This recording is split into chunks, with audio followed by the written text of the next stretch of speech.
Boa tarde, pessoal. Olá, Manel, está tudo bem? Vamos em breve fazer, são 6 horas, a ver se a Joana Martins entra aí para fazermos uma live com ela. Vocês sabem quem é a Joana Martins? Já a seguem no TikTok?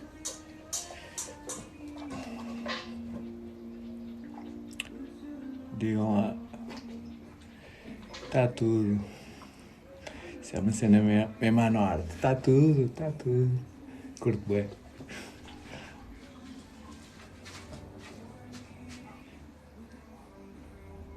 Ora, deixa eu ver se a Joana Martins já está.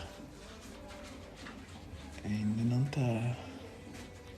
Espero que ela depois convida-me. Está, chefinho? Que o meu cão está com saudades minhas. Anda aqui, senão as pessoas não te veem. Anda cá, anda cá. Anda, anda, anda. Anda, vá, anda. Anda, anda, chefe, anda, anda. Anda. Ele é grande demais para ir para aqui, para o meu colo. GameStop? Não, na minha opinião, não.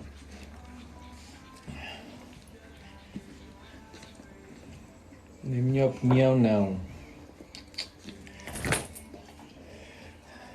E mais, enquanto a Joana Martins não veio,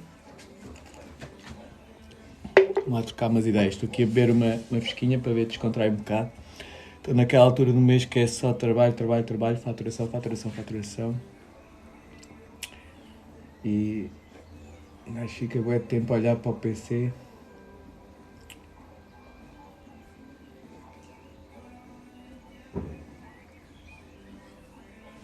E há um pastor belga mal e má. Mas este é muito grande, pesa 40 kg para teres uma ideia. E é magro. 40 kg e magro. E gajas.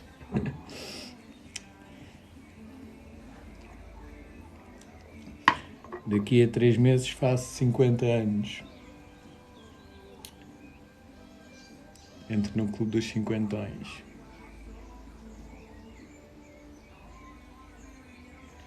Tentas comprar 100 euros da Tesla na M-Trader, mas não me dá.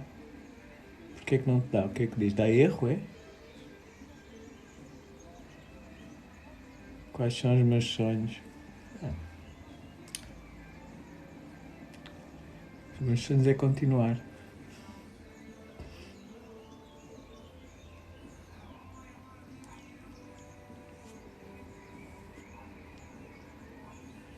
Gajas, agora estou a fazer um celibato.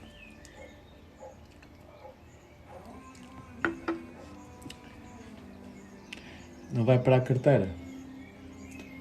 Mas dá um erro qualquer, contacta o banco, contacta o serviço deles para eles dizerem porquê.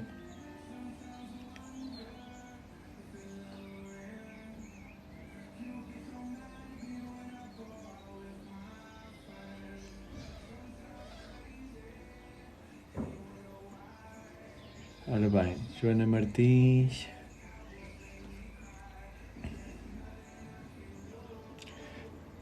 O meu serviço para o internacional. Não ponho de parte a ideia, mas é muito difícil. Porque todas as empresas nacionais que se aventuraram além portas foram contra a parede. E eu nunca tive ambição de crescer bué. O meu crescimento tem sido sempre uma consequência do trabalho, não um objetivo.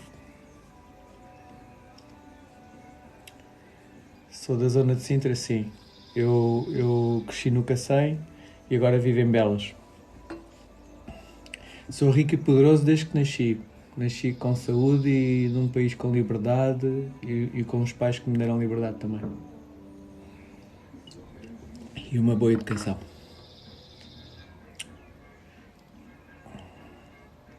Vais em viagem para o Porto, então vá, boa viagem. Vai ouvindo. Estou à espera da Joana Martins, aliás. Peço desculpa.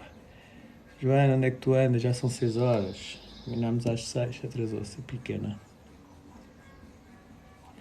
5,000 miles? Pá, eu acompanho o Pedro Hipólito. Mas eles são mesmo uma empresa especializada em expansão. O serviço deles é prestar serviço de apoio aos clientes deles para expandir. Por isso é que E eles estão assim na cena. Sim, vou entrar em live com Joana Martins, que é uma TikToker também que tem um conteúdo muito útil para todos. Até logo. Tanto é mal está a criticar. Eu já não vou ver se aguento não responder. Realmente tem alguns dos meus seguidores têm-me criticado eu responder e tem razão. Eu gasto ali um bocado de energia. Gasto porque tenho, gasto porque quero, mas pronto. Se eu sinto atração física pela Joana, não, nunca a vi. Como é que posso sentir? Isto não tem nada a ver com isso.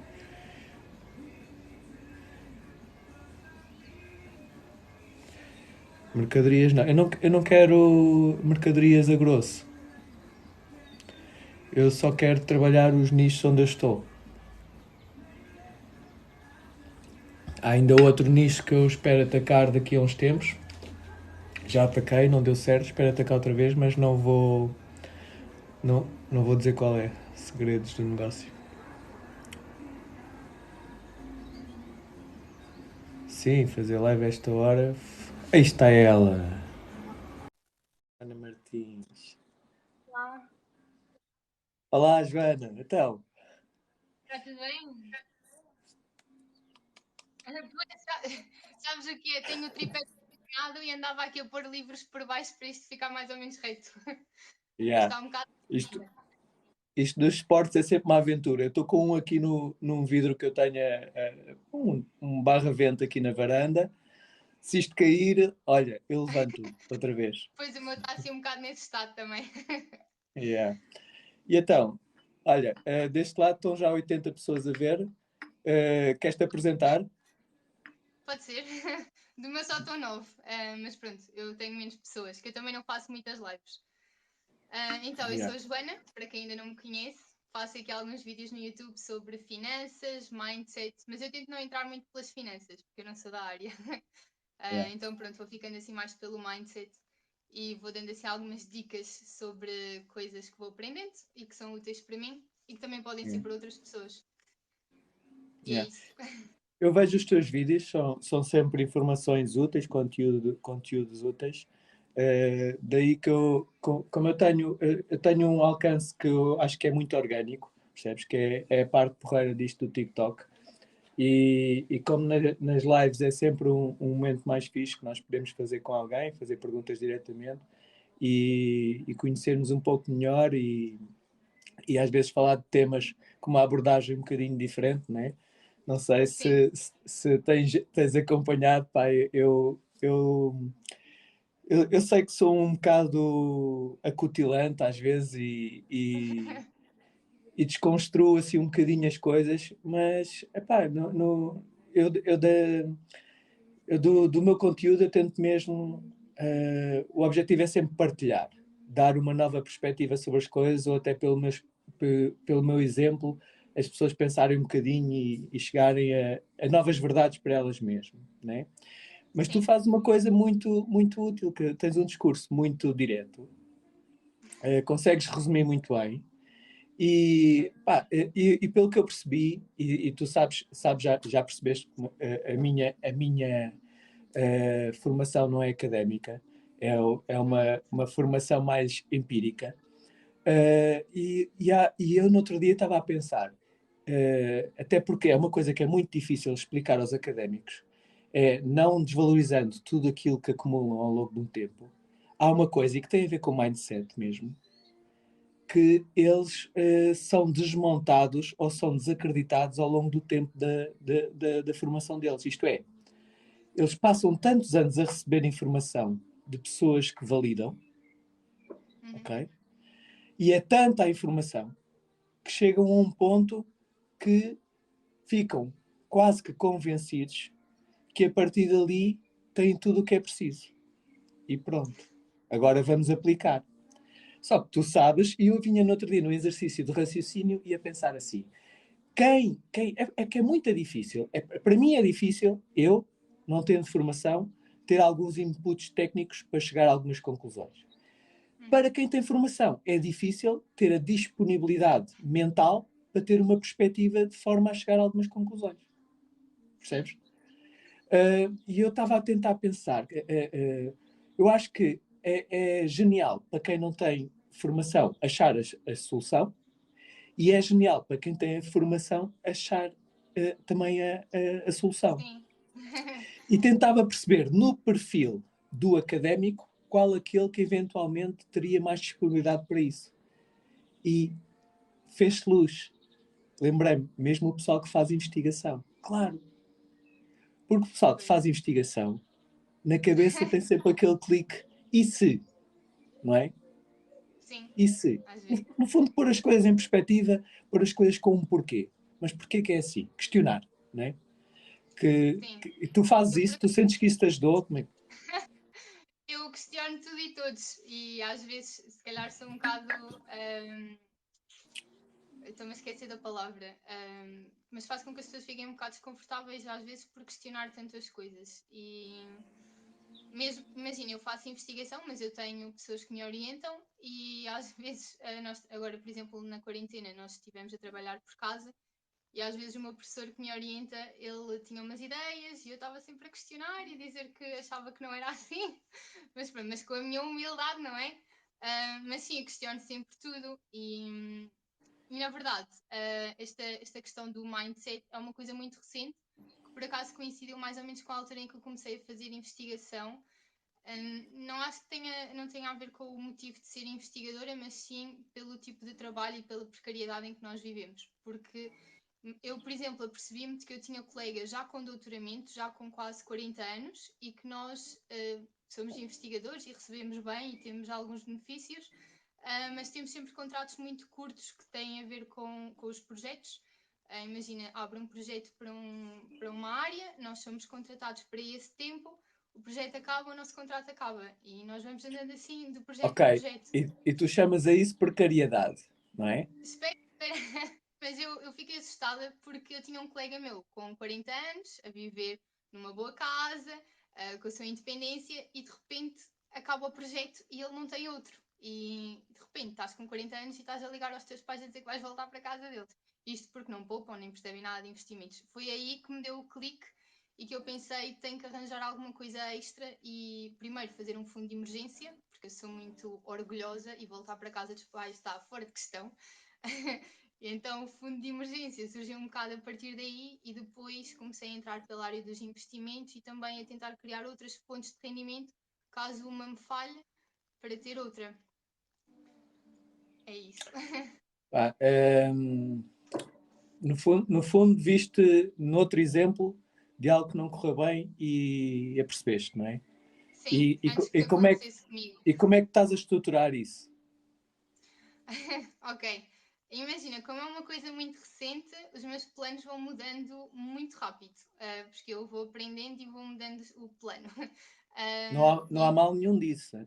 Não há mal nenhum Sim, em mudar de opinião rapidamente em relação a tudo o que é investimento. claro.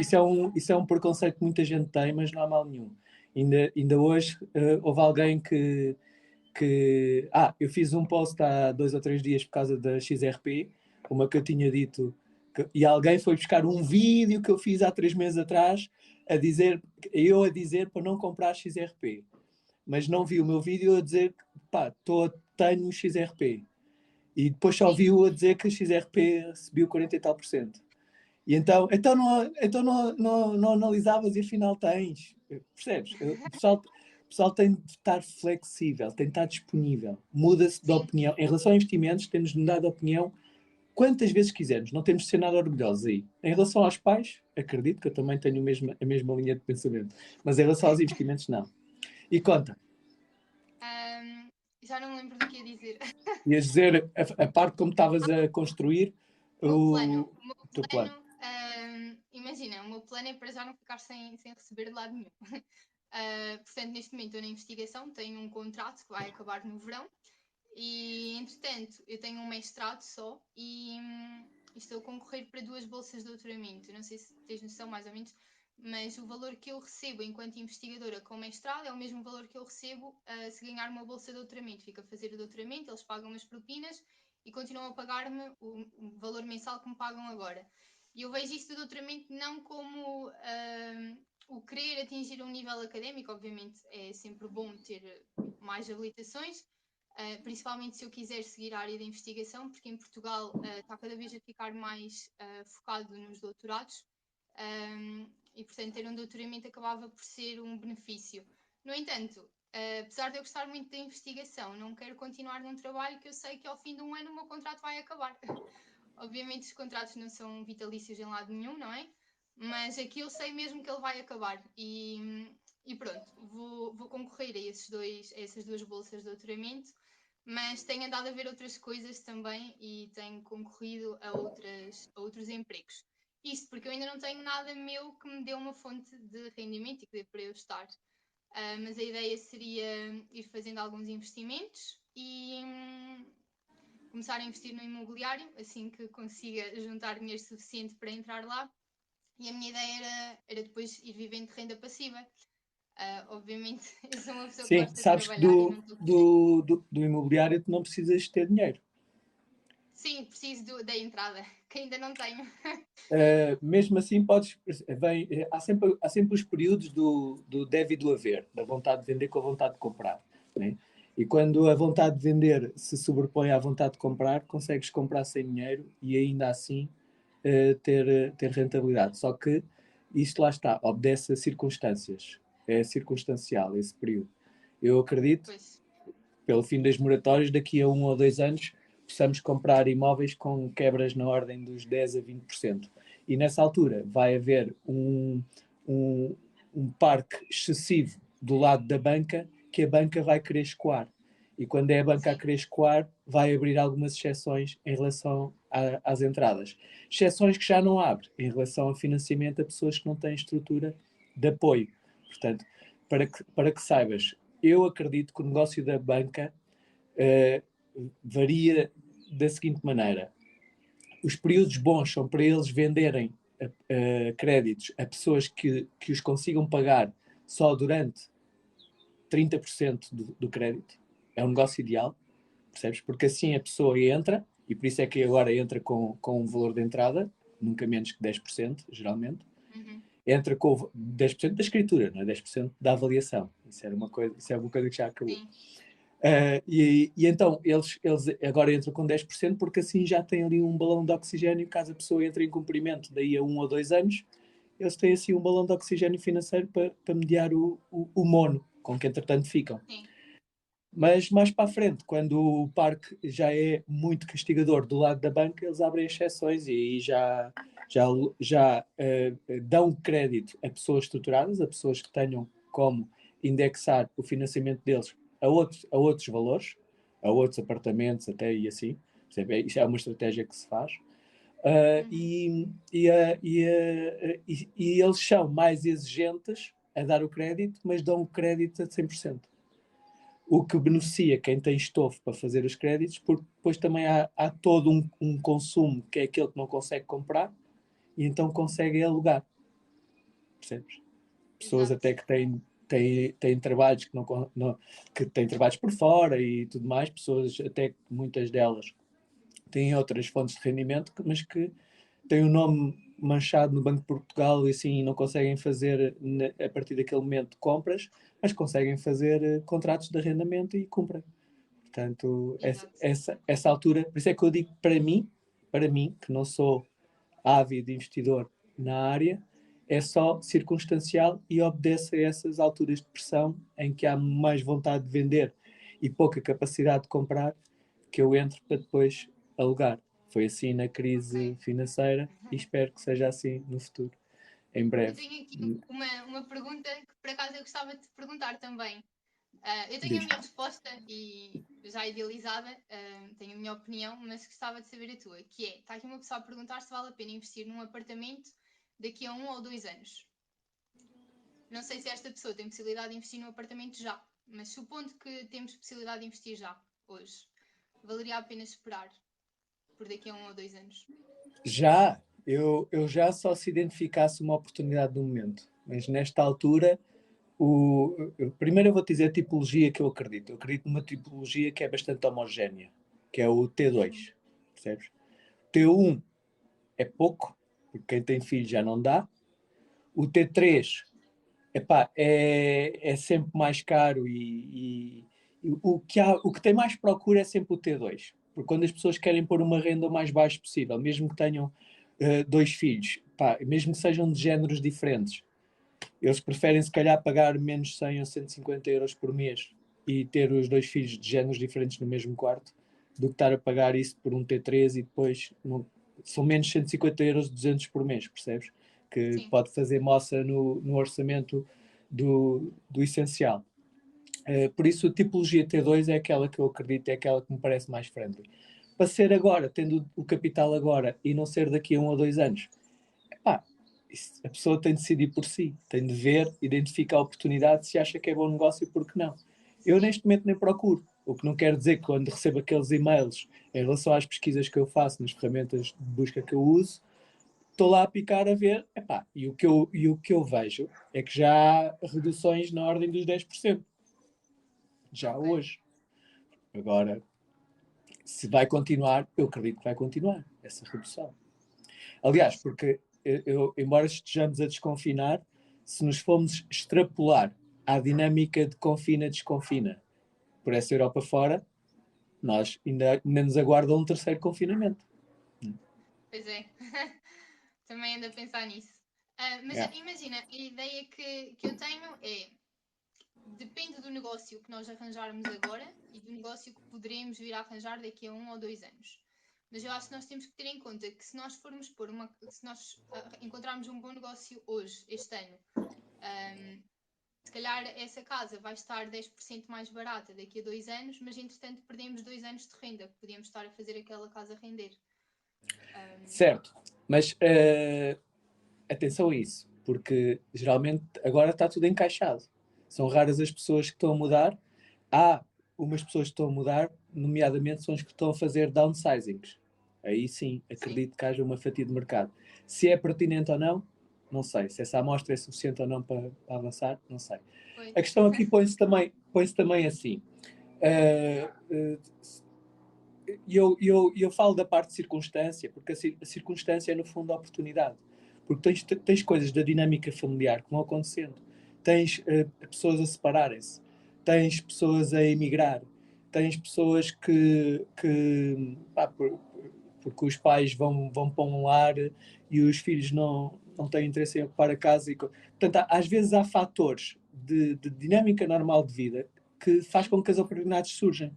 E essas coisas, muitas vezes, principalmente quando são herdeiros a negociar uma coisa que não foi deles, são bastante levezinhos. Eles privilegiam a velocidade, percebes? é Alguém que verdade. chega lá, é, alguém que chega lá e pumba, e faz uma oferta um pouco abaixo, mas está disponível para fazer escritura já na próxima semana, eles, como estão a tratar de um imóvel para o qual não trabalharam nada, eles só veem cifrões. Para eles é tudo lucro.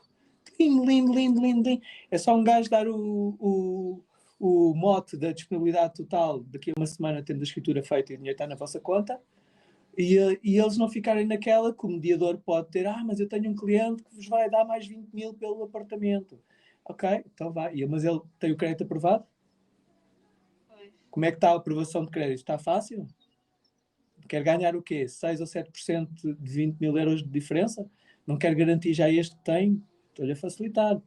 Depois puxas o gajo ao lado, olha, não me diga nada, que eu ainda encaixo 500 euros no envelope para si. Esteja lá, está lá. Claro. Eu Tem, tenho tem, a família, porque o lado da minha mãe, ela tem muitos irmãos. E quando os meus avós faleceram, eles tiveram que vender o apartamento dos meus avós. E era um apartamento no Funchal. Não era bem no centro, mas era numa zona boa. E eles na altura venderam aquilo por 60 mil euros. Eles são 12 irmãos. Então, como deves imaginar, eles não se entendiam. E então, assim que conseguiram vender, foi logo. E entretanto, o apartamento já foi. A pessoa que comprou, remodelou e vendeu a outro, que também fez mais umas remodelações e vendeu. Mas o apartamento era bom. E eu a pensar na altura, ainda estava na minha licenciatura, se eu tivesse dinheiro, tinha investido eu. Porque aquilo foi mesmo. Teve que ser isso rápido porque não acontece, se isso entendiam. acontece. Olha, há alguns. Eu aprendi muito com o meu pai, muito mesmo, que aprendi com o meu pai. Aprendi muito o que fazer e aprendi também algumas coisas do que não fazer. Yeah? E é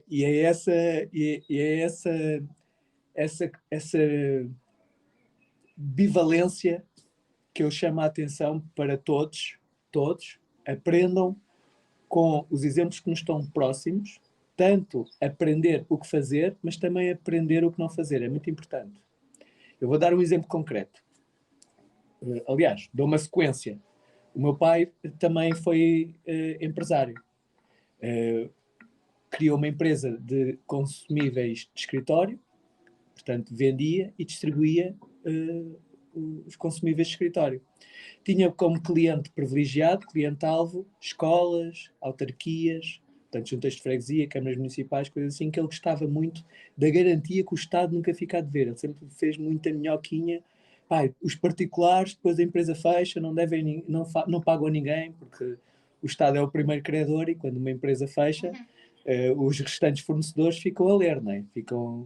Nem recebem nada. Nem sei se tu sabes, para uma pessoa se vir ressarcida do IVA que pagou das faturas processadas a uma empresa que fecha, que depois, pelo menos o IVA, já que não o recebeu, mas pagou ao Estado, pede a devolução, só para isso tu gastas em média 2.000 euros, sabias? Não. Portanto, só se tiveres IVA pertinente muito acima de 2.000 euros é que te rende iniciar o processo. Senão, não rende sequer. Mas pronto, isso é outra conversa. Mas pronto, o meu pai tinha muito esse cliente, mas erros que eu aprendi. Ele fazia microgestão, porque tinha muita dificuldade de delegar. Ele, como nunca delegou, nunca cresceu. Pronto. Eu aprendi a delegar, no matter what. Dói-me o coração, porque sei que a quem eu delego nunca vai fazer como eu. Mas é um mecanismo, faz parte. É a ordem natural das coisas. Não podemos estar aquela desculpa. Eu também me sinto um perfeccionista, mas sei que é uma desculpa.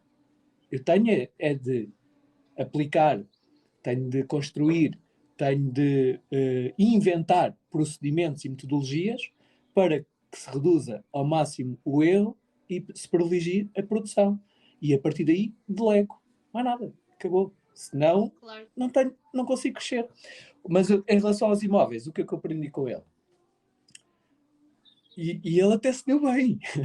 O curioso é isto. O engraçado é isto. Mas erros do caraças. Vê lá, uma vez, a casa onde eu cresci era um T3 no Cacém. E os meus pais foram viver para o Baleal. E eu disse ao meu pai, tens a casa ali fechada, porquê que não alugas? Gajo, mesmo à cota, né? Não! E depois estragam-me a casa toda. E eu, estragam-te a casa toda? Mas tu pensas voltar para lá? Ele, não. Então o que é que te interessa se estragam a casa toda? Não é? Tu não vais voltar para lá? Sim.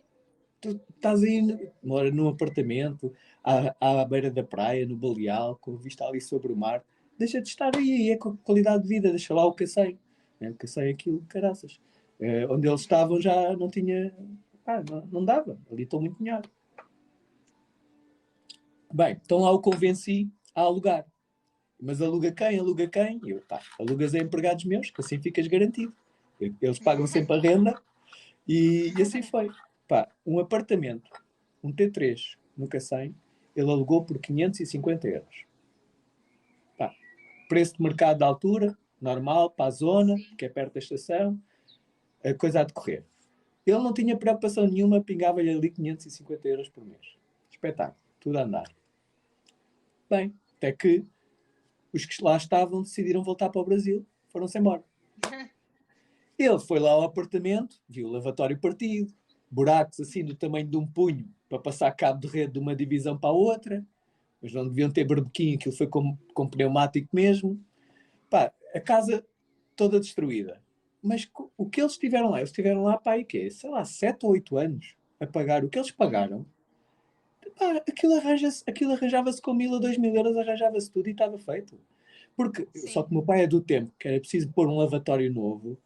Tinha-se de ir encomendar ao gajo que tinha uma loja que encomendava isso e que demorava 3 meses a vir. Não é, ele não é do tempo do IKEA e do Leroy e essas coisas, né? Pronto.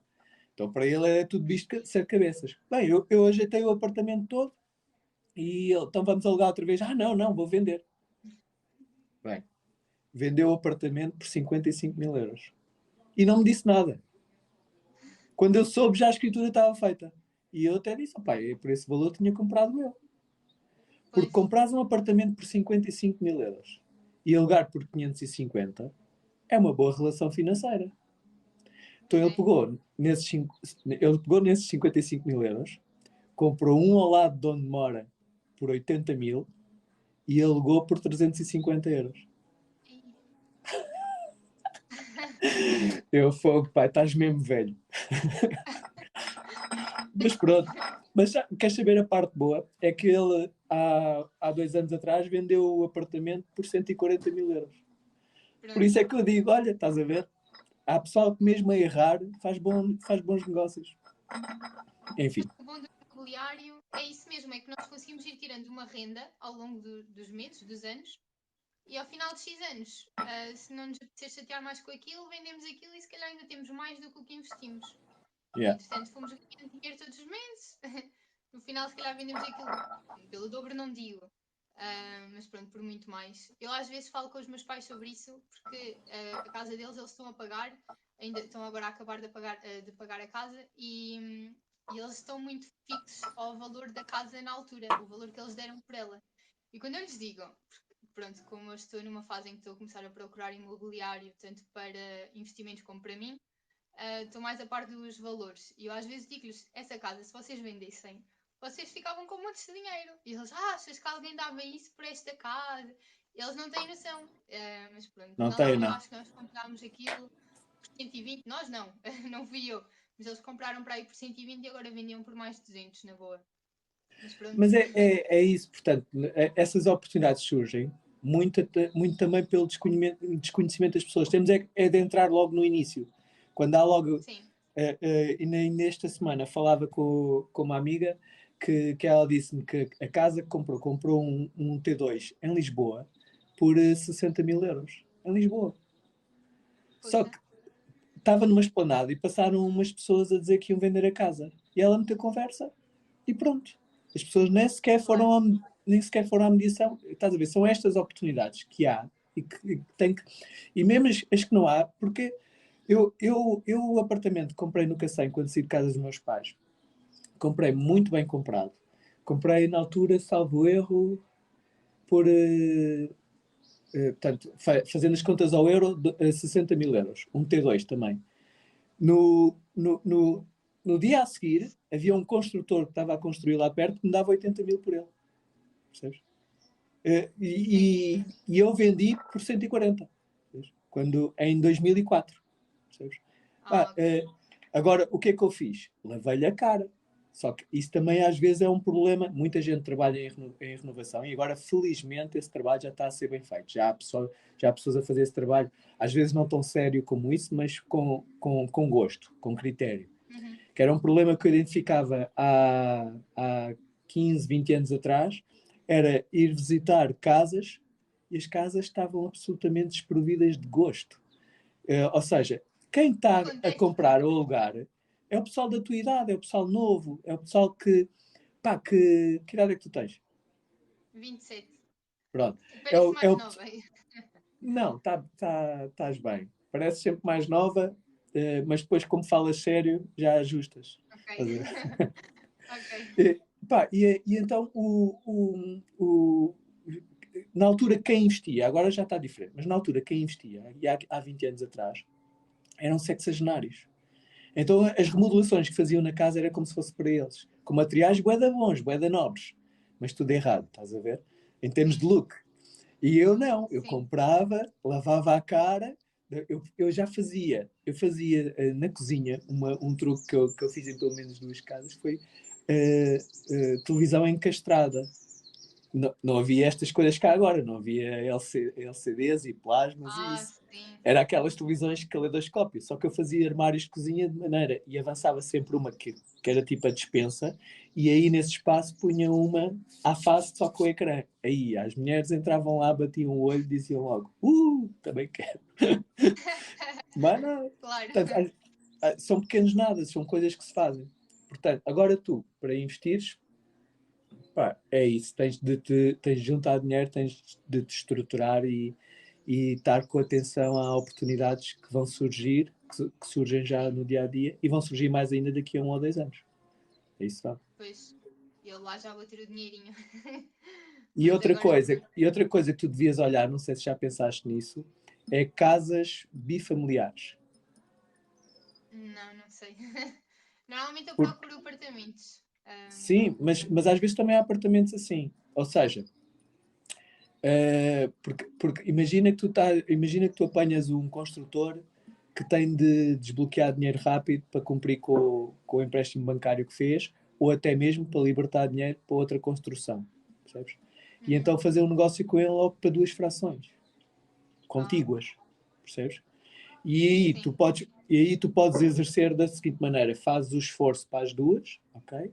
Uma pôs a render, outra habitas tu, e num futuro, imagina que a tua família cresça e queres mais, num futuro até podes ligar os dois apartamentos, percebes? claro. É uma boa hipótese também. Eu exerci mais ou menos, entre aspas, isso numa casa que eu tenho e alugo em Airbnb, uma moradia que eu tenho em Brejo de Azeitão, Uhum. que tenho duas garagens, percebes? Uma contígua à casa e outra separada à casa que está no anexo. E aquela casa tem condições para fazer um T2 no sótão. O sótão está em bruto, Uhum. está em open space. Mas tem condições para fazer um T2 no sótão. Com ligação Sim. para a garagem que está contígua, é servida por um portão independente. Depois há outro portão que serve para a casa, para a parte de baixo, onde há um campinho de futebol, onde há o outro anexo que Uhum. tem um salão de estar grande, onde há as outras duas garagens, piscinas, churrasqueira e tudo mais. Portanto, no limite, se a minha vida toda der uma cambalhota e essa já está paga, eu faço ali obras e vou morar no sótão e alugo a parte de baixo para me pagar a vida. Chega Claro. perfeitamente. Percebes? Portanto, é um plano Z que eu tenho. Que eu sou de fazer planos A, B, C, D, E, F, G, H I, Eu J. também. Eu às vezes faço tantos planos, depois nunca acontece nenhum dos que eu fiz, mas pelo menos dá-me alguma tranquilidade de saber que nunca vou ficar sem saber o que fazer, porque vou tendo Yeah, sempre uns planos. yeah. Mas E, e diz. alugas em Airbnb, eu sei que o Airbnb acaba por ser mais rentável. Mas depois em termos de desgaste também é mais rápido, não é? E, e em termos de o trabalho que tu tens com a habitação, dá-te um bocadinho mais trabalho do que alugares a uma família durante alguns anos. Sim, mas isso é assim, em termos, quando o turismo está em up, é bem mais Uhum. rentável. Bem mais Sim, rentável. Dá mais trabalho? Dá, mas tu podes organizar isso tudo. Eu da minha casa, sim, o único trabalho que eu tenho é aqui no telemóvel a gerir a agenda, mais nada. Não faço mais nada. pois, Depois tenho uma equipa multifacetada para as diferentes coisas e também uma para o check-in que tratam até de uma obrigação minha que eu tenho como proprietário de registar no CEF as entradas dos que não são nacionais, dos que não são portugueses. Eles tratam de tudo, disso até disso. Se lhes dei os acessos, eles tratam de tudo. E há quem ok. faça mais. Há quem trate também da agenda. Eu é que quis tratar eu da agenda. Porquê? Porque é uma casa que eu ocupo eu também, para as minhas férias. E Ah, então ok. eu organizo melhor assim do que estar a entregar e dizer vou lá estas. E depois eu mudo. Percebes? Ou se surge um Claro, confinamento e eu bloqueio aquilo tudo para mim porque vou eu para lá. Percebes? É sim. assim. E acaba por ser mais, pois, como é uma casa que usas para férias, não dava para teres lá alguém permanentemente. Mas Este acho ano, que o este ano, este Airbnb. ano, este ano eu vou testar um novo modelo ali. Este ano vou disponibilizar a casa no período escolar para estudantes e professores. Vou Uhum, alugar quartos. Vou testar este ano. Já com a premissa de quando são férias escolares, eles saem. Portanto, pois, interessa-me pessoas deslocadas que depois regressem à sua cidade natal quando estão de férias. Percebes? E parece-me assim interessante, consigo rentabilizar mais o imóvel. claro. Ok, pois era a pergunta que eu tinha a fazer, porque o Airbnb em alturas, em época baixa, se calhar não rende tanto como se tivesse alugado permanentemente. Ou rende na mesma. Uh, Depende das zonas também, não é? o meu imóvel é diferente do mainstream. É um imóvel que para alugar, alugas para aí por 1.700, 1.800 euros por semana. Ok. Se eu for alugar por mês a residentes, se calhar consigo alugar para aí entre os 1000 e os 1200, percebes? Portanto, Pois. ou tenho 12 vezes 1200, não é? Ou tenho 10 vezes 1600. O que é que tu achas? Rende. E eu Claro. a usufruir. Pois é. Por acaso, também gosto dessa ideia. Ter uma casita de férias que me vai pagando as férias e ainda me dá mais. Eu depois, Isso. como tenho outras fontes de rendimento, as mais-valias dali, acabo por aplicar na própria casa para torná-la cada vez melhor. Sim. E paga-me a manutenção da casa. Casas como aquela são casas muito caras de manter. Tem os custos da rega, água, eletricidade, por causa dos motores da piscina, para manter sempre a piscina como deve ser. Uhum. É uma manutenção cara. Portanto, se não for assim colocada a render, é sempre um passivo agressivo. E é um passivo agressivo. Sim. Mesmo o que aquilo custa por ano, se calhar rendia tu ires aquilo custa por ano entre 2 a 3 mil euros. Só assim, quieta. Só entre eletricidade, água e internet. Quieta, sem nada a acontecer lá. Okay? Sim. Entre 2 a 3 mil euros gastas. Para ir lá uma semana ou duas por ano. Porque depois também não vais estar sempre a ir de férias para o mesmo sítio. Né? Portanto, ou Sim, pões a claro. alugar, ou então já foste. Mais vale não teres a casa, não tens o IMI, não tens a eletricidade, não tens a água, não tens a internet, e agarras naqueles 2, 3 mil euros e vais passar uma semana com tudo incluído, aí daquelas da Sim. pulseirinha, em que é só mesmo comer e beber. Pois, por acaso, agora voltando a falar nos meus pais, eles por acaso andavam sempre com ideias de ter casa de férias. Eles agora têm uma na Madeira, porque a minha mãe é da Madeira. E eu, para mim, aquilo era um investimento. Mas eles, pronto, a minha mãe é mais daquela mentalidade que não quer que estraguem em casa. Eles não veem isso. De vez em quando, Nem toda a eh, gente vê isso. Nem toda a gente vê isso. pois é, Eles depois ficam naquela, e depois andam a dormir na nossa cama e a mexer nas nossas coisas. E sim, eu também tinha isso, esse discurso, e eu perguntei, então e quando vamos para um hotel? A cama é só nossa? claro. O quarto estava à espera de nós desde sempre, né? Não, isso é. Nós Depois, não vamos passar férias sempre no mesmo sítio. Pelo yeah. menos as pessoas, quando são novas, gostam de ir conhecer vários países e ter ali uma casa alugada. A gente de vez em quando ia lá passar umas férias, quando não nos apetecesse gastar nenhum. Quando apetecesse, íamos a outro sítio qualquer e se calhar tínhamos aquela a gerar-nos a renda para irmos visitar outros sítios. Pois, é o que eu faço. Eu marco férias, eu agora, pronto, isto ainda está muito assim na dúvida do que é que vai acontecer, mas já tenho uma semana reservada. Assim que eu tenho uma semana reservada lá, eu marco férias para mim, no Algarve ou fora do país. Agora, aquilo é que faz Sim, as minhas férias. Eu já sei que se não vou lá, então vou para outro sítio qualquer, com aquele dinheiro. claro. E pronto, e está feito. Se calhar ainda ficas melhor. Quer dizer, melhor não é? Mas consegues ficar num hotel É com di- o mas, dinheiro de mas lá. mas é diferente. Pode ser melhor, pode ser pior, mas é diferente, porque as férias também convém mudar de ares. Mas se nós mudarmos de ares sempre para o mesmo sítio, também não damos valor àquilo, às tantas, percebes? Sim. Yeah. Mas olha, fala-me mais. E como é que estás a diversificar esse portfólio? Ações, Ah, cripto, certificados, fundos? é isso.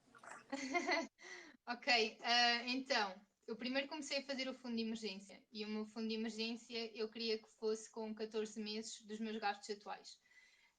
E ele ainda não está totalmente feito, isto porque eu queria fazer primeiro o fundo e só depois começar a investir. E eu também ainda não me sentia à vontade para começar a investir até há muito pouco tempo. Eu achava que eu só ia investir tipo com 10 euros por mês, porque era o dinheiro que eu me sentia confortável em perder. Pronto, eu pensei, 10 euros já não me importo, 20 euros já dava para comprar umas calças, por isso já me importo. Foi assim que eu pensei no início. Até que depois, isto porque no início ainda tinha muito uma mentalidade de que eu conseguia ir buscar felicidade às compras. Até que eu comecei a poupar algum dinheiro para fazer esse meu fundo de emergência e comecei a perceber que o meu nível de felicidade não diminuiu com o diminuir as compras que fazia. E eu comecei a perceber que havia outras coisas que eram mais importantes para mim do que ir comprar roupa todas as semanas, ou ir fazer as unhas, ou isto ou aquilo. E então foi aí que eu comecei a Deixa-me perceber. deixa só, deixa só fazer aqui um parênteses para quem nos está a ouvir.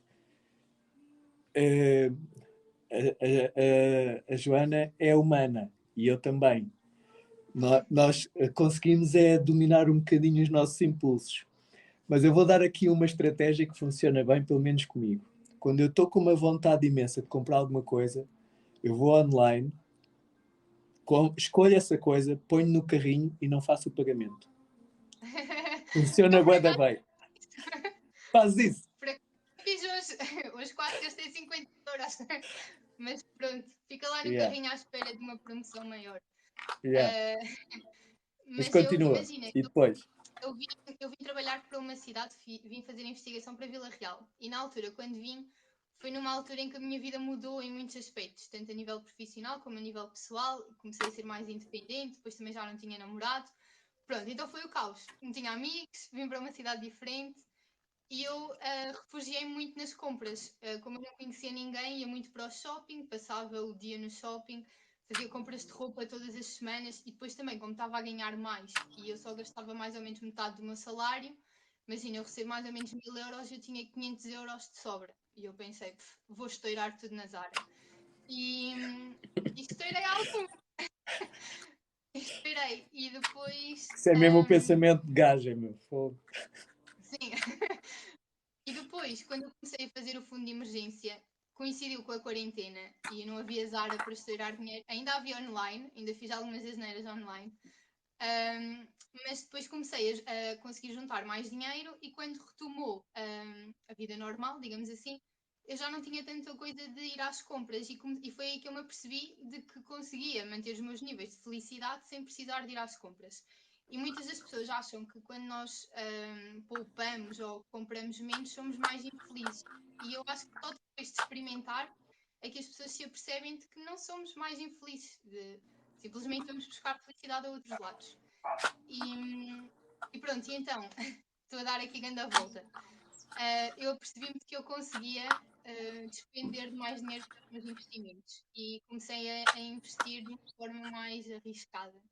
E meti dinheiro para a criptomoeda assim, de uma maneira um bocado Isso inconsciente. em que altura é que foi isso? Foi há muito pouco tempo. Lembras-te quando a Tesla saiu com a notícia de que tinha investido no Bitcoin? Sim. Eu meti lá dinheiro uma semana antes. Ah, boa. E 5 a experimentar. Meti 5 euros, depois para aí passar 3 dias ou 4 sai a notícia. E eu disse à minha mãe: olha, os meus 5 euros já são 6, 7. E ela, devias ter era metido 1000. E eu, 1000 Pois. não, poça. Mas falar depois é sempre fácil. Sim. E depois eu pensei, bem, vou arriscar 100. E meti 100 euros. E aquilo ainda estava a crescer. Depois, entretanto, caiu.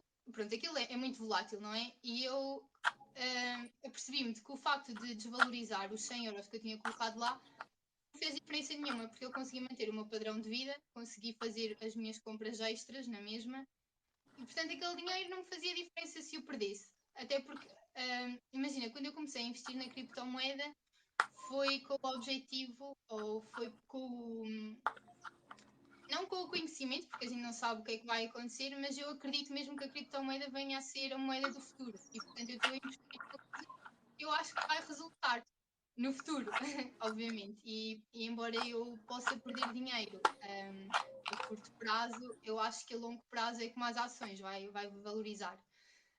Depois nas ações eu também queria investir, só que eu entrei na Giro e eu não compreendo muito bem aquele site ainda. E depois também não sei fazer análise das empresas. E eu estou a fazer um curso onde ensinam isso, mas ainda não estou muito à vontade para analisar,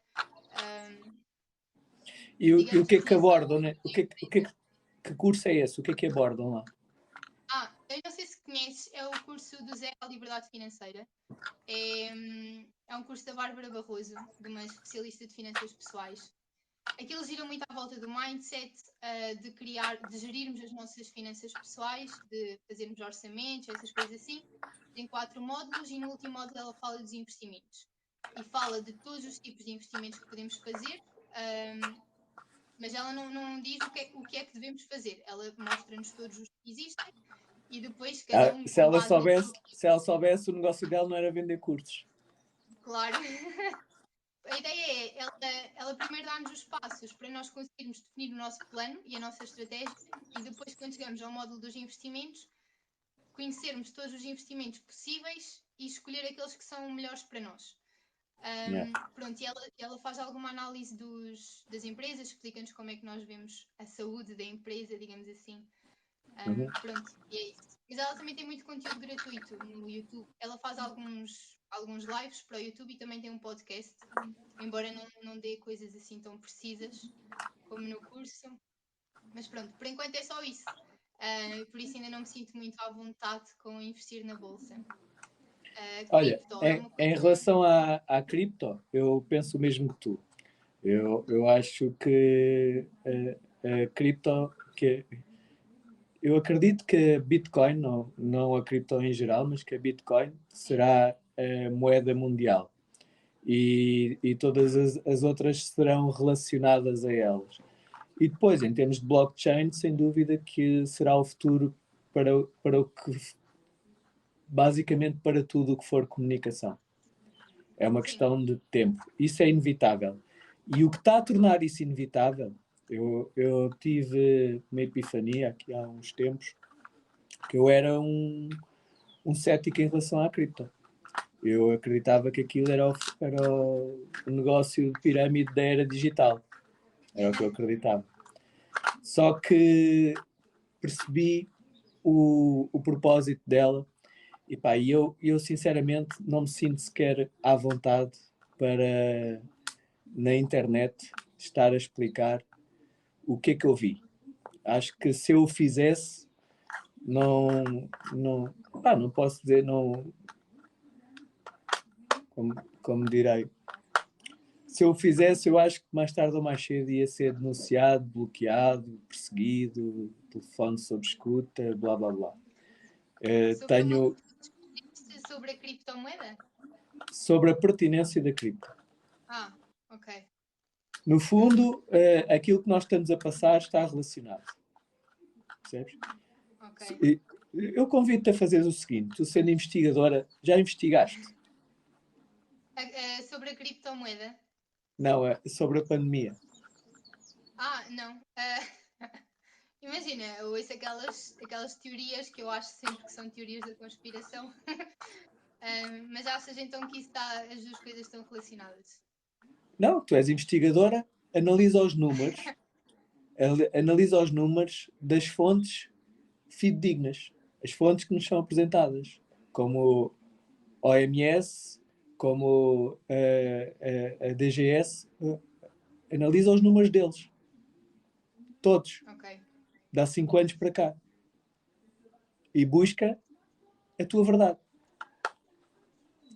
E depois ligas-me, que eu vou-te dar o meu número, ligas-me a perguntar, olha, pronto, então depois ligas-me a perguntar, cheguei à conclusão disto, que eu quero que tu faças o teu trabalho de investigação, ok? Cheguei à conclusão disto assim, assim, assim. Pronto. É que o pessoal não questiona. A injeção é tão diária que ninguém questiona. Nem uma investigadora questiona, que é surreal. Vais ver esses números deles, aqueles que encontrares registados. Escusas procurar 2019, porque 2019 não há nada. Procuras os números que achares pertinente, dá 5 anos até agora. Não esperes ver nada em 2019. Yeah? E depois ligas-me e dizes assim, pá, eu tentei isto assim, assim, assim. E eu depois digo, então eu vou dizer porquê. E tu vais perceber. Por acaso tu tens uma perspicácia que eu admiro. E depois eu às vezes fico a pensar, onde é que ele vai buscar isto tudo? Mas pronto, não é aos livros, que eu já te perguntei que livros é que lês. E tu dizes, eu não me deixo influenciar por isso. Não, eu deixo-me influenciar. Só que eu questiono também. Sim. Né? Porque os livros são escritos por pessoas. As pessoas escrevem, as pessoas debitam a informação de acordo com o que sabem no momento, com a sua experiência. Sim. As suas experiências podem ter sido mais ou menos condicionadas. O momento pode ter sido um momento de mais inspiração ou um momento de mais formatação, mais condicionamento. Nós não podemos ler um livro e quanto mais sentido nos fizer um livro, mais devemos questioná-lo. Porque se tu fores a ver os livros que fazem mais sentido ao mainstream, né? É o Alcorão, é a Bíblia, são os livros que fazem mais sentido ao mainstream.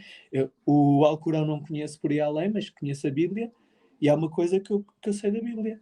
Foi escrita 40 anos depois da vida de Jesus Cristo, e eu fogo ao Joana. Conta uma história à tua amiga hoje e diz para ela amanhã escrever. E é agora onde há papel e caneta. Agora imagina, 40 anos depois, depois do ato de contar e responder, e atenção, numa altura em que a esperança de vida do homem normal era 30 a 35 anos. Portanto, a informação que debitou naquilo que é hoje o livro orientador de um dogma de vida, né, foi escrita 3 gerações depois. Pelo qual eu tenho que comer peixe à sexta-feira. Ai, pronto. Yeah. Às vezes há coisas que para mim não fazem sentido, mas melhor não entrar pela religião adentro. Não, eu quando me refiro à Bíblia ou ao Corão, eu não me refiro à parte religiosa, que a parte religiosa tem a sua missão e é de alto valor. A cultura do amor, para mim, é a única cultura que deve haver. Tudo o resto será para suportar o nosso sentido de vida, e o nosso sentido de vida é mesmo desenvolver e partilhar. E isso é a prática do amor. Desenvolver, ajudar, partilhar. É tão simples quanto isto. Agora, a forma que cada um se sinta confortável para fazer isso, como dizia a minha avó, beza a Deus, né? Eu apoio. Agora, se sentem mesmo confortáveis ao que fazem porque acham que é o mais correto, mas se calhar até nem é o mais correto, nem as deixa confortáveis. Não sei. Yeah. Há coisas que nem fazem sentido. Mas pronto, eu faço conforme o que me faz sentido a mim e não chateio ninguém por fazer como lhes faz sentido a eles. Mas faz mesmo esse trabalho de investigação, que eu gostava de ter a tua análise. De certeza que é muito mais aprofundada que a minha. A minha não é muito aprofundada, confesso. Faz-me impressão. A minha análise eu vou buscar alguns números, mas eu vou buscar uns números motivado por sinais de discurso que vejo. Ok. Tá? Portanto, mais uma vez a tua perspicácia. Sim, porque há uma técnica que se usa já há muito tempo esta parte, como eu digo assim, é fazer graça, porque não foi. Que o inventor do marketing foi o Hitler, não foi o inventor do marketing, mas foi o inventor da propaganda. E ele dizia muitas verdades com mentiras. E há técnicas para dizer verdades com mentiras, e há técnicas para dizer mentiras com verdades. Okay? Deixa eu ver se eu me lembro de um exemplo prático. Que eu não queria pegar um exemplo prático da pandemia para não te condicionar. Mas vou-te dar um exemplo prático em relação a uma coisa que tivemos há cerca de 6, 7 anos esta parte, a crise dos refugiados. Lembras-te? Nessa altura não te lembras de ver um título assim a dizer: os refugiados não querem vir para Portugal? Ai, não. Não te lembras? Não, mas foi um título de uma notícia que é: os refugiados não querem vir para Portugal. E eu estive envolvido em trabalho de voluntariado em alguns campos de refugiados. E se as pessoas fossem ler o artigo todo, que era um artigo de investigação, tinha 2 ou 3 páginas, iam perceber. Mas as pessoas que estão a folhear o jornal ou a revista e passam por aquilo e veem, eles nem querem vir para Portugal, porque é que o pessoal quer ajudar? Que estupidez, não é? Estupidez. Sim. Mas perceba uma coisa. Um refugiado da guerra da Síria, para ele vive na Arábia. Vive na Síria, mas ele vive na Arábia. Okay? Eles pensavam que a Europa era a Alemanha. A Alemanha, e pensavam que a Europa é tipo a Alemanha, é a Arábia. E a Alemanha. A Arábia ali e a Alemanha aqui. Eles ficavam até admirados de nós, aqui na Europa, de país para país, falarmos uma língua diferente. Okay?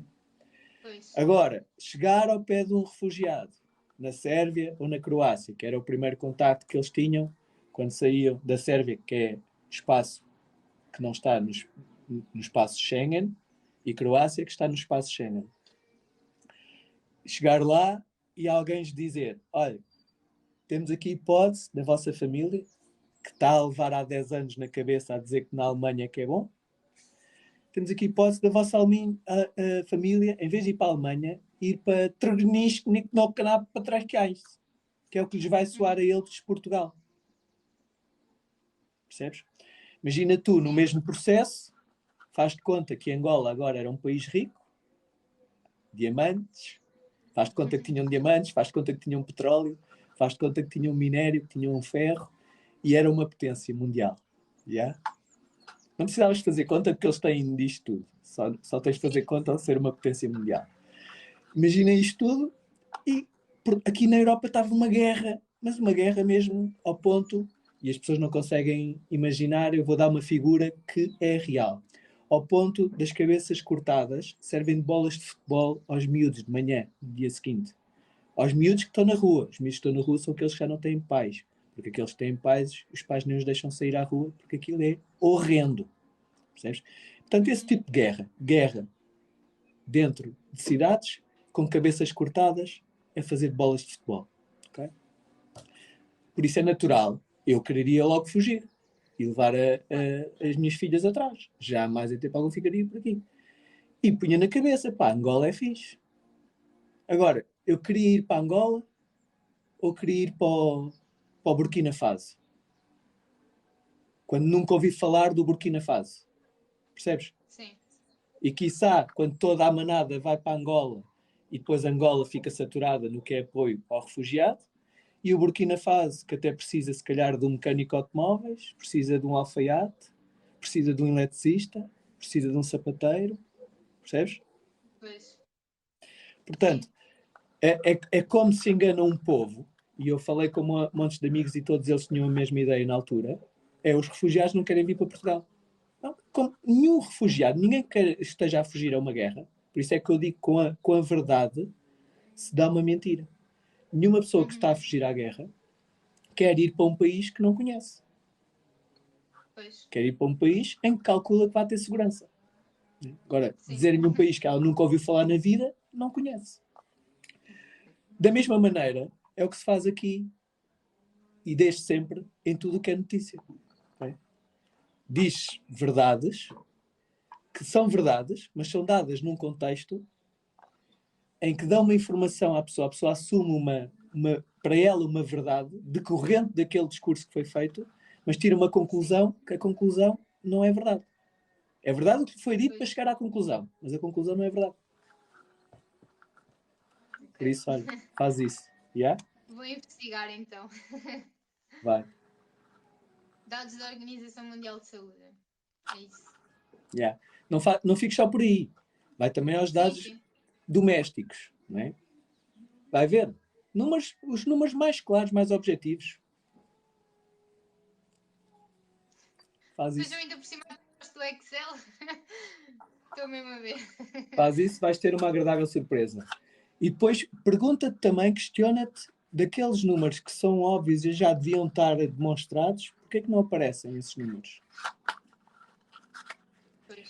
Faz a seguinte também, vê as datas de publicação dos resultados e depois interroga-te porque é que aqueles dados saíram em relação àquele ano, saíram naquela data e os outros em relação àquele ano ou não saíram ou saíram com um atraso muito grande. Ok. Faz isso. Mas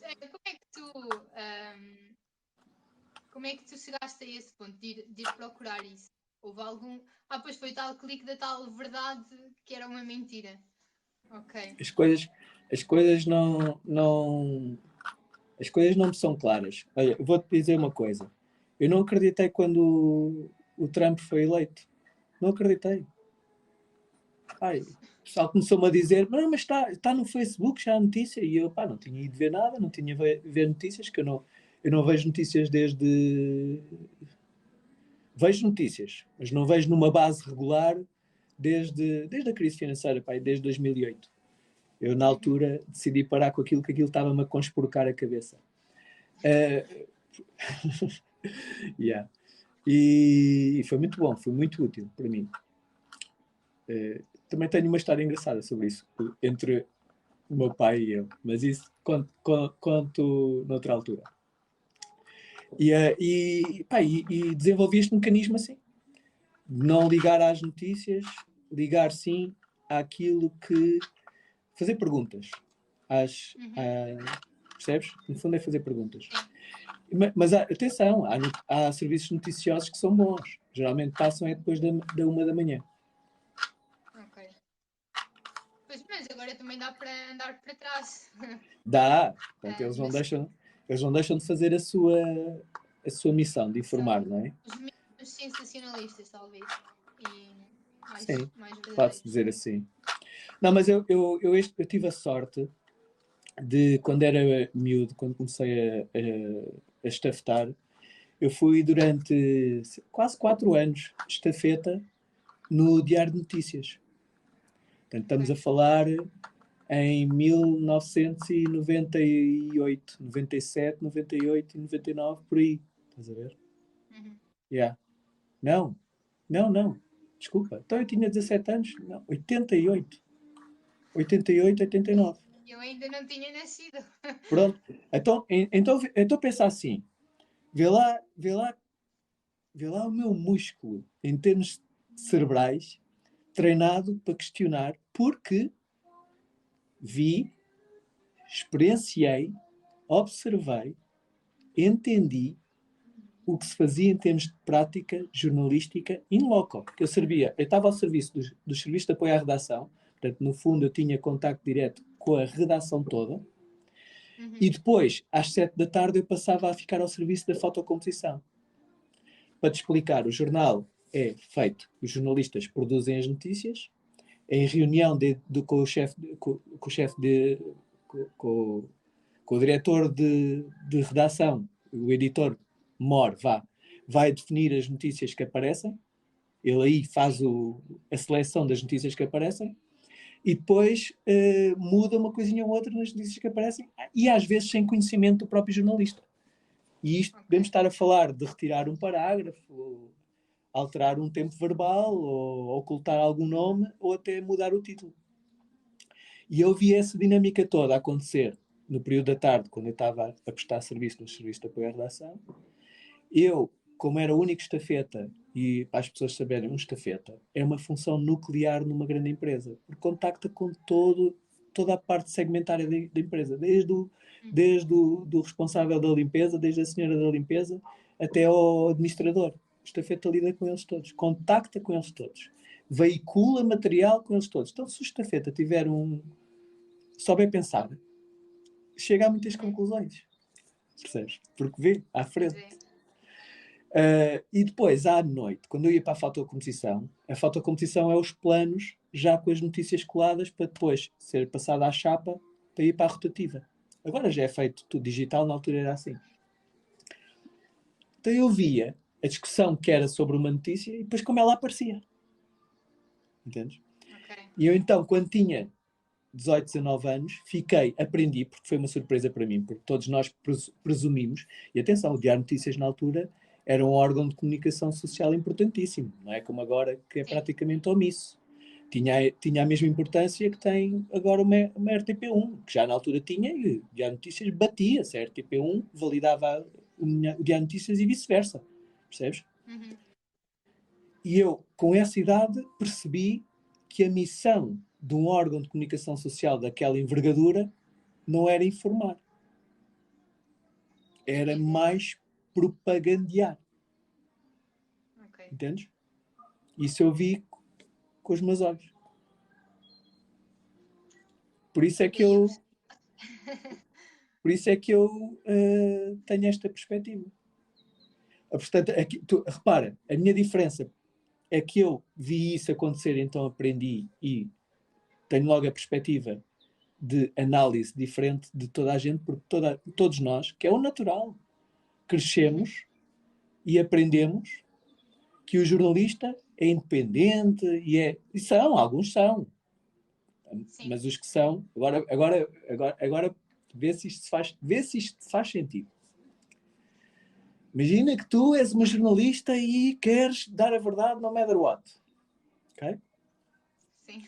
E o gajo que decide se a tua notícia aparece ou não, que é o que te dá mais valor como jornalista e credencia-te e dá-te armas para tu cresceres na profissão, não é? Não deixa que a tua notícia saia assim.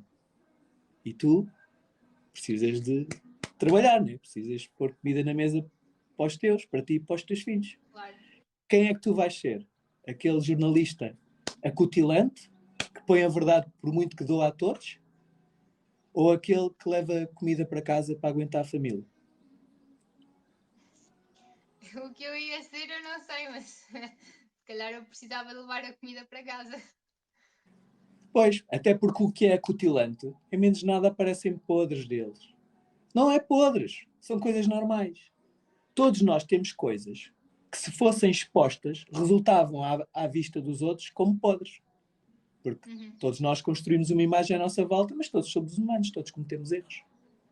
Sim. Não é?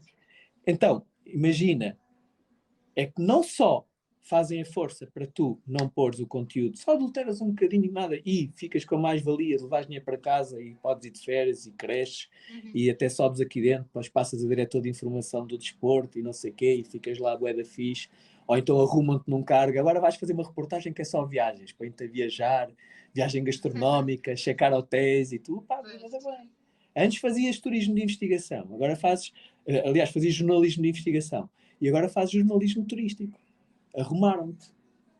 Sim. Ou então, se tens uma coisinha ou outra, imagina que é uma pessoa que pica fora do casamento ou assim, vamos buscar isso, olha, atenção, se não coisa, fazemos isto. Pensas que não? Big time. Pois é, nunca tinha pensado nisso. Por isso então é que não vejo as notícias. Por isso é que não vejo as notícias, para não me toldar à realidade que me querem dar. Eu assim não fico à mercê, não fico tanto à mercê. Pois. Procuras tu aquilo que queres saber. Ok. Mas não ficas com receio de Olha, não estar vou-te dar um parte do puzzle. resultado.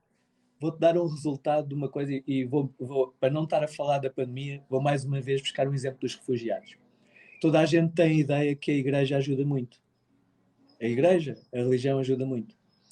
Eu, nessa temporada que estive a fazer voluntariado, encontrei um gajo, salvo erro, ele era ou austríaco ou polaco, que ele estava a fazer um trabalho de investigação nos campos de refugiados pela Europa fora, a entrevistar quem ia para lá trabalhar como voluntário. Sim. Queres saber uma curiosidade? Ele já tinha Sim, entrevistado claro. cerca de 300 voluntários. Portanto, pessoas que se deram ao trabalho de ir trabalhar gratuitamente em prol de alguém. Okay?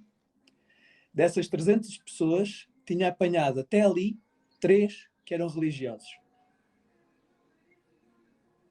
Pois. Agora vai para a rua. Que a religião não era o que mais ajudava no sentido de voluntariado ou no sentido monetário? Não. Todos nós temos o sentido de ajudar. Nós somos animais comuns. Né? Só que na religião tu é-te ensinado que se rezares ou contribuires, já estás a ajudar. Sim. Então não sentes aquele... isto é uma interpretação minha. Então porventura não sentes aquele impulso de não, tenho que fazer alguma coisa, tenho de ir. Percebes? Ok. Por acaso, em 300 pessoas só haver 3 ligadas à religião. Pensei que fossem muito mais. Eu também. Eu também. Pronto. Mas olha, vou começar a fazer o jantar para as minhas pequenas. Pois. Foi boa a conversa. Mais para a frente, olha, vamos combinar, faz a investigação e depois ligas-me. Sim, claro. Quando achares que tens números que te apontem numa direção, liga-me para me dizeres: olha, estavas errado, eu comprovei por isto, isto e isto. Ou dizes: olha, isto realmente não faz sentido, agora diz-me porquê. Ok. E eu digo-te o propósito. E atenção, uma coisa desta dimensão nunca tem só um propósito. Isto é uma, isto é Uhum. uma, isto é uma, um padrão matemático. Né? Quanto maior é a equação, mais podem ser os resultados. Sim. Yeah?